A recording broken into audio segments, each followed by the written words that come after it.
윤석열 대통령이 헌법재판소에 있는 동안 이재명 대표는 1심에서 징역형을 선고받았던 그 선거법 사건의 항소심 첫 재판에 출석했습니다. 직접 만나보시죠. 항소심 첫 재판인데 한 말씀을 부탁드리겠습니다. 위헌법률 심판진 전 재판부가 기각하면 헌법소원 내실 건가요? 재판 지연 지역에 대해서 어떻게 생각하시나요?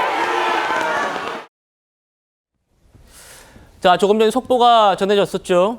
이재명 대표의 선거법 위반 사건 항소심 결심이 잡혔습니다. 2월 26일 첫 재판부터 결심 잡힌 겁니다. 통상 결심 선고 이후에 얼마 지나지 않아서 선고가 나오기 때문에 2월 26일 날 결심이 잡혀 있으면 3월 중으로는 선고가 통상적으로는 됩니다. 2월 26일에 심리를 종결하겠다. 재판부가 첫 재판부터 우리가 언제까지 끝내겠다라고 못을 박았습니다. 증인신문 2월 19일까지 하겠다. 특별한 사정이 없으면 2월 26일 날 결심 공판을 하겠다.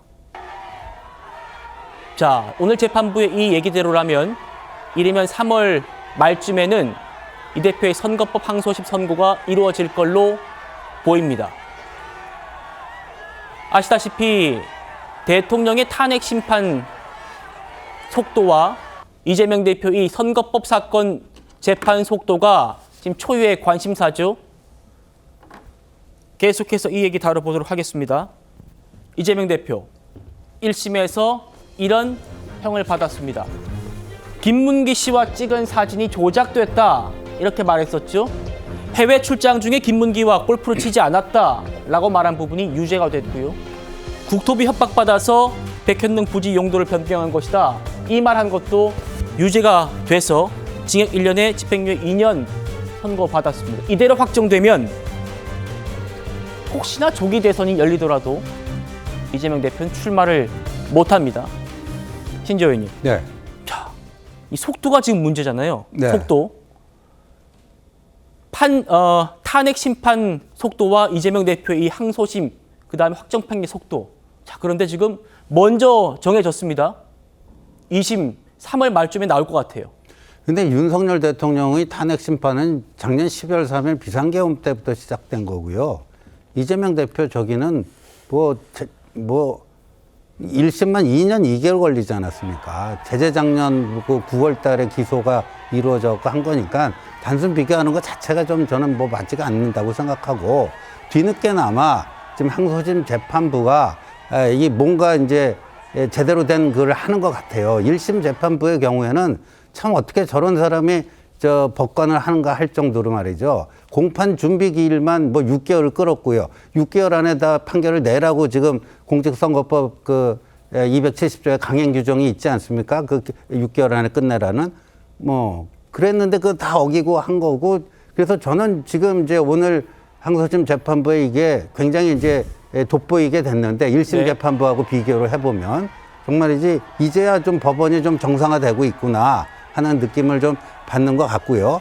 그래서 이재명 대표가 지금 이렇게 되면 또 무슨 재판부 기피 신청부터 시작했고 별하별 또 그 지연 꼼수를 쓰지 않을까 이렇게 예상이 되지만, 지금 오늘 이제 첫 재판인데 이 정도로 강한 의지를 재판부가 보인 것을 보면은 굉장히 뭐라고 할까요? 그 굳은 심지를 가지고 그 이재명 대표의 여러 가지 그 교란 작전 에도 불구하고 저 일정을 지켜내지 않을까 이렇게 생각이 됩니다. 예. 자, 그런데 재판부가 지금 특별한 사정이 없으면 내달 26일 날 심리 종결하겠다고 했잖아요. 그 특별한 사정 있을 수도 있을 것 같습니다. 뭐냐? 이재명 대표 측이 재판 첫날 시작하기 전부터 이런 운을 뗐습니다. 공직선거법상 허위사실공표죄는 정치적 표현의 자유를 과도하게 침해한다. 행위에 관한 표현을 처벌한 국가는 우리나라가 유일무이할 것이다. 자, 차 교수님. 예. 그러니까 지금 공직선거법이 위헌이다. 예. 재판 시작도 전에 법 자체가 문제가 있다. 예. 지금 이렇게 지적하고 나서는 거예요? 뭐 민주당 측에서는 그런 주장을 할 수 있다고 아마 판단을 하는 것 같은데요. 저는 그것이 얼마만한 덕이 있을까라는 좀 뭐랄까 의구심이 먼저 일어요.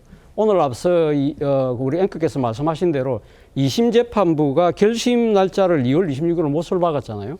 그러면서 이게 특별한 사정이 없으면 이대로 간다고 이야기했던 부분이 바로 민주당의 이런 조치를 나름대로 염두에 두고 일종의 경고를 보낸 건 아닐까? 판사가 예, 뭐 저는 미리 그런 생각이 파악하고 얼핏 듭니다. 이게 사실. 경고를 보낸 것이다. 예, 그러니까 지금 그러니까 설사 이 민주당에서 위헌 법률 심판 제청을 하더라도 결국은 그 할지 말지는 그러니까 지금 헌법재판소 보낼지 말지는 결국 재판장이 그러니까 이 판단을 한 부분인데 나는 속전으로 그러니까 빨리 이 재판을 끝을 내겠다는 의지를 강하게 내비치면서 민주당 쪽에는 애둘러서 그런 이 심판 제청을 하지 마라는 이야기를 저는 전달한 것이 아닐까라는 생각이 든다는 것이고요.